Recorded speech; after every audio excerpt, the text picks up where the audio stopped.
Of course, war is horrible, so why did the Palestinians initiate this war with their vicious attack on Israelis on October 7th? Well, they didn't. What do you mean they didn't? They didn't. This war has been going on for 75 years. Israel initiated it in 1948 by ethnically cleansing 750,000 people. We must expel Arabs. Get out of here. We must expel Arabs and take their places.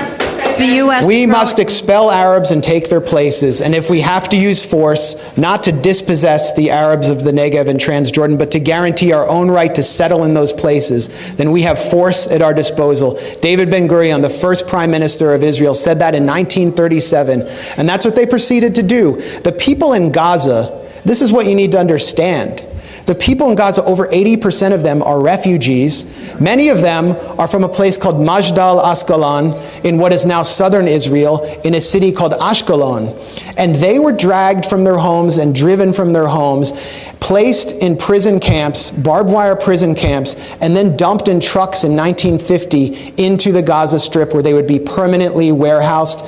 And then Israel proceeded to move Arab, Jewish refugees and Russians into Ashkelon to prevent them from ever coming back, and pass laws to prevent Arabs, Palestinians from being able to return to their homes. 750,000 were ethnically cleansed. For 18 years, the remaining Palestinians, 100,000, were internally displaced inside Israel. The remaining were put under military rule. They were under military occupation until 1966. Then in 1967, Israel violently, in a war it initiated, occupies Gaza, occupies the West Bank, occupies the Sinai Peninsula, the Golan Heights in East Jerusalem, and then invades Lebanon in 1982, attacking Palestinian refugees there, puts Gaza under siege in 2005. No one can get in or out without Israeli military permission.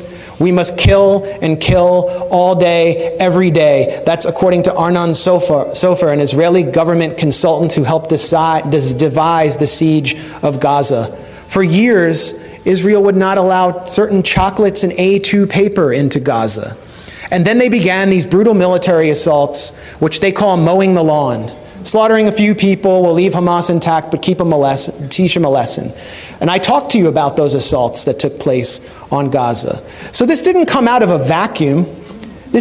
You're not going to be able to hold people under siege, to cut them off from the world, and then expect them to just play along.